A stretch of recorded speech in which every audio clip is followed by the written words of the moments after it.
Hey everybody, First Pogue here. This is going to be a quicker video based for round selection. I'm going to try to make it as simple as possible. All right, we're going to make another video going down later on about more in depth about this, but just basic cartridge selection for 5.56 guns.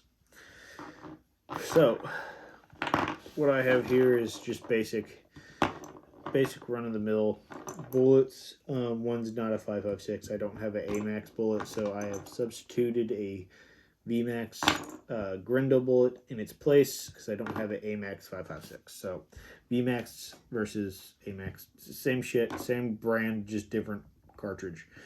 But this is what it looks like. It's red tip, copper bullet. Red tip, copper plated lead bullet. Simple hollow bullet. Alright, so when looking for a bullet for your gun, you need to figure out the gun that you have. One, you need to get the rough velocity for the bullets that you're interested in. You need to get, and when I say find the rough velocity, I don't just mean find somebody who says, hey, their gun is a 20-inch and they got such and such velocity. No, you need to find 2 or 3 people that correlate that data. That way you at least have a reliable start point. Because people bullshit on the internet if you haven't learned that already. So, you need to find rough, good velocity. You need to get the G1 ballistic coefficient. Just start with G1. You don't need to get into the G7 because most people don't even post the G7. So it's all sorts of confusing, but G1's pretty much always available. So, find the G1, that way you can compare everything evenly on the same field, and you need to get the bullet weight. So, and select all this stuff. So, we're going to go into the basics. So, you have a 20-inch gun, right? You live in an area where you can have a 20-inch gun, 22-inch gun, and I'm talking like full length with a suppressor. That's the lengths you're getting.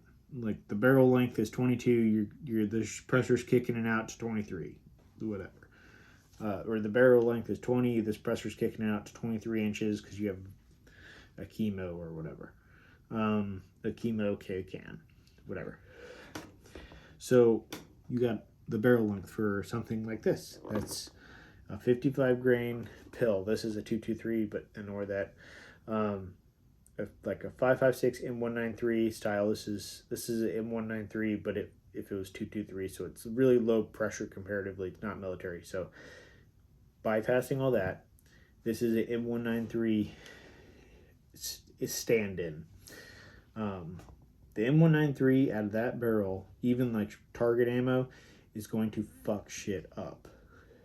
If you have a good rifling in that barrel, it'll stabilize really well. It'll stabilize all the way from as much as 1 in 12. 1 in 12 is kind of iffy, all the way down to 1 in 7.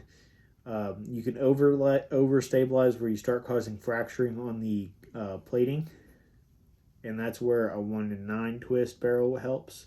So if you have a longer 20-inch barrel, I recommend like a 1 in 9, 1 in 8 twist if you can.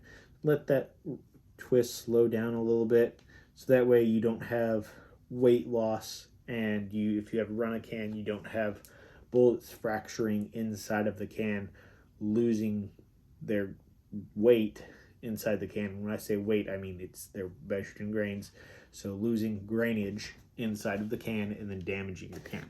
So keep that in mind when shooting. Not a huge deal. 1 in 7s usually do that. The problem is when you have such long 1 in 7s, they lose some grainage usually for the first few hundred rounds. So keep in mind when you're shooting your first few hundred rounds, you may have some fracturing and you may not want to run your can. And that's just the cracks and machine marks inside the barrel, inside the rifling, usually causes that issue. So those eventually get smoothed out, and copper from the plating on the bullets usually fills those in and smooths them out. So moving on from that. So that fucks. You can get a modern bullet loading in it that's got a better ballistic coefficient 55 grain in higher pressures, like cooking pressures, like 3,000 3,300 feet per second, 3,000, almost 3,400 feet per second, depending on your barrel length. You have like a 24, like I think it's the Horny Super Performance AMAX or something like that. It's a 55 grain pill, right? So the bullet's 55 grain. So that cooks out of that barrel. Quick anatomy lesson on bullets. You got primers. The primers can be crimped so that way the casing, which is what the primer goes into, can hold more pressure inwards. Then inside the casing is powder, and the bullet is what holds all that in, and it has a neck that's cased. The neck right here is pressed onto the bullet to hold the bullet inside, since the bullet is experiencing forward pressure even as it sits in here. So it's experiencing forward pressure from the powder behind it. So that's how that works. The casings, modern knowledge and everything has gotten us to understand what velocities the actual 5.56 can handle.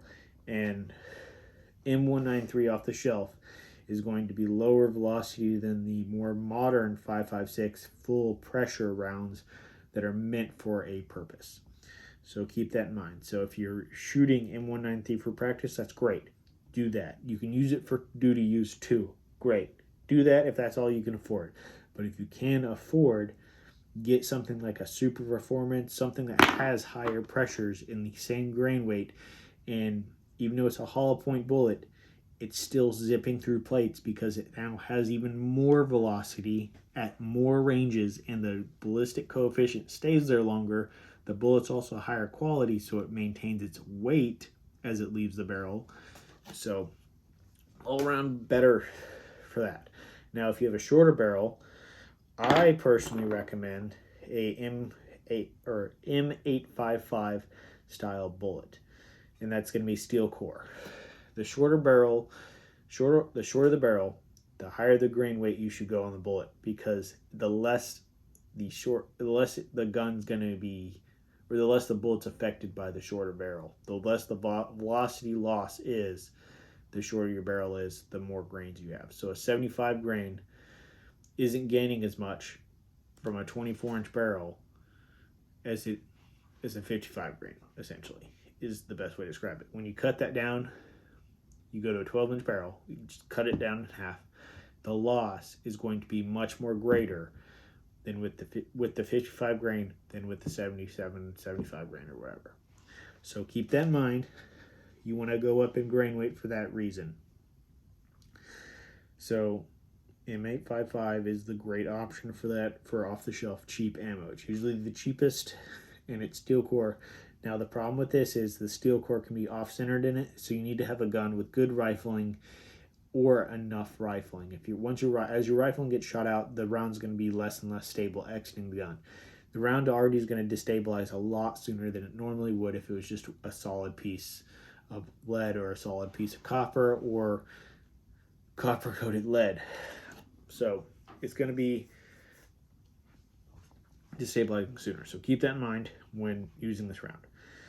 You can also get a 75 grain, 77 grain bullet like this Super Performance.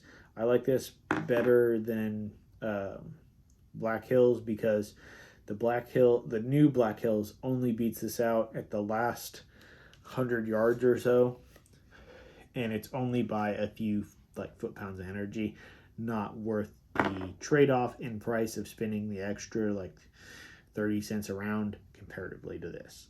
There's a ballistic coefficient of this versus the old Black Hills. Mark 262 is when I reference Black Hills, I'm referencing Mark 262 with their 5.56, which is their famous one.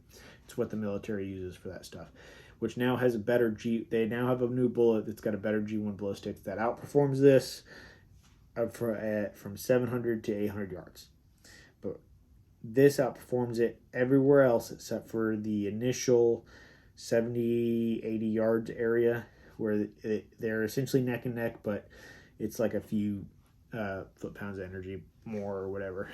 I have the ballistic comparison on my phone, so I can share that later, but off the top of my head, that's roughly the numbers. going on from that, so this is what I shoot when I need to shoot far. I shoot this 75 grain super performance. It cooks out of my barrel. I have that written down too. I just don't have it on me. I have it in my book over here, but I don't want to drag that out. But this cooks out around 3,000 feet per second out of my 13.9. So it's a good, it cooks out over 3,000 feet per second out of my 13.9, because my 13.9 has a better rifling in the barrel than regular M4 or 5R. It's polygonal, so it's better. It has more. It's able to get more energy out of the bullets because it seals behind the bullet better. So there's no forward pressure loss. So that's the great purpose of this.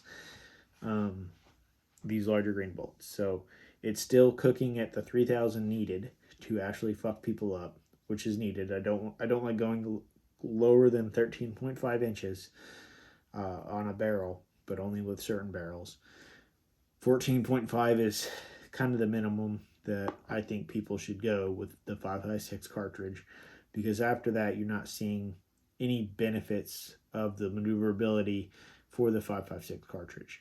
You realistically should switch to something that is 7.62 by 39 or 7.62 by 35 if you're talking about small frame receivers style guns. So like 300 Blackout, that's 7.62 by 35, and then Russian 7.62 by 39. Everybody knows those. So if you're going to go into those areas, that's where you need to go, because in those short lengths down to like 10 inches, you can still reach out and hit 300 yards. So you still have that effective range of that short gun, and you're gaining better ballistics for it. But that's a whole nother topic. We're just talking about 5.56 right now. So for those two style, that's what I recommend. So for duty military style length guns, that's what I recommend. When you go into SBR territory with 5.56, I recommend getting an SBR specific round, because it's going to limit your capability, yes, but the bullets that are inside of them are going to work a lot better. You will have one less flash coming out of the end of the gun, so less signature from somebody that could, if it's a two-way range, see you. You have less velocity, yes. Less effectiveness, yes. But the bullets are designed to still work in the ranges of the gun's performance. So you need to pay attention to that aspect as well. Is this 55 grain bullet going to work in my gun? Yeah, it'll work. Is it going to be as effective as this 62 grain? No, it's not. It's not going to fracture the same. It's not going to work the same. Is it worth having? Sure. Great for target practice. They have similar enough pressures to where you can't really tell the difference in feel. That's fine. But for when you're trying to put a bullet into tissue, you need to pay attention to how the bullet weight and everything affects, or is affected by your barrel length in your specific gun. So keep that in mind. The faster the bullet, we'll get into a little bit of ballistic drop. So this is the facts of how ballistic drop works. If the bullets if only the weight's changing, the ballistic coefficient's the same per bullet or from bullet to bullet, only the weight's changing, and the powder charge stays the same. So it's the velocity will change, but the powder charge staying the same between the bullets. So if you have 55 grain, you have from the top, from the highest impact to the bottom impact without changing where you're aiming. So if you aim dead center, bottom to top, that's about how much you're going. 62 grain opens up, 75 grain it opens up, and so on and so forth. Now, that's with the same gun, same powder charge, everything. But then you add all the other variants of barrel length and everything, and this starts to shrink, where you don't have that much difference, especially when you're using in Winchester M193 and comparing that to Hornady 75 grain with the 3.96 or whatever ballistic, or 0.396 ballistic coefficient. Jeez. Like, night and day difference. Because the ballistic coefficient is going to keep this flat. Because the bullet's more efficient, it's less affected by wind. Then you have the whole rifling that's affecting the bullet as well, and how smooth the bullet is, and all the different stuff. So you have to pay attention to all of this aspects when selecting a duty cartridge. You can't just go and grab off the shelf ammo and be like, this will work. The ammo coming out of your gun is more important than the gun you shoot, essentially. So it makes or breaks the performance of your gun. I can go right now and get a 223, throw it in my gun, and I can pick a off-the-shelf 223, and I can completely make my gun ineffective to where it doesn't even put 200, 300 foot-pounds of energy into somebody. And so less than a 9mm as a rifle doesn't even put that energy, and it exits their body, right? Completely waste. Or at the same time, I can get M855, and have a fracturing bullet that delivers 800 and some foot-pounds of energy comparatively. Where this, which delivers, I want to say it's like 1,000. And all of them still exit the body, but the amount of energy they deliver into the human tissue or living tissue differs. And that's where you need to pay attention, because bullet selection makes or breaks your gun. Doesn't matter how expensive your gun is. If you pick a shitty bullet, your gun's going to perform shitty, and your ballistics are going to perform shitty. So think about what you buy. Buy smart. And if you have any questions, or you have any worries or whatever, you want recommendations, hit me down in the comments. I'll be glad to answer stuff. I'm not a ballistic whiz, but I'm smart enough to be able to reach out to 1,000 yards and shoot shit with 5.56 1,000 yards. It's not hard per se, but it's not something that's, it's less than 1% of shooters can do it. So not a huge deal. It's something I want people to learn, and it's something I want to get people into. So any questions you have, reach out to me in the comments. I'll try to do anything I can. I try to respond in a timely manner, but my YouTube notifications are weird. It's not giving me my notifications when people comment on my stuff, so I'm going to have to figure that out. But yeah, hit me down in the comments. I'm going to try to produce more videos like this that go into ballistics a little bit better. But this is the basics run-to of selecting stuff to get you guys done, get you guys at least on the right track to go shoot and not waste your ammo figuring this stuff out yourself. It's already been figured out.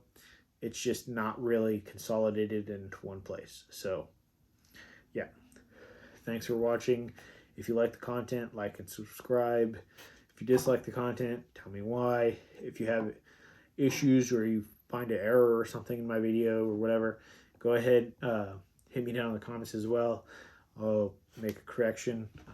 Usually hotspot corrections already, but yeah. So like the comment, like and subscribe. Yeah, I appreciate you guys watching. Thank you for the support. Hopefully I can still crank this information out to you guys. I'm trying to do more and more information faster and faster. So yeah, we'll see how well I can do and how much information. Once I cap out on information though, I'm not sure what I'm going to do with the channel. So, but that's going to be a little bit from now. Appreciate you. Peace.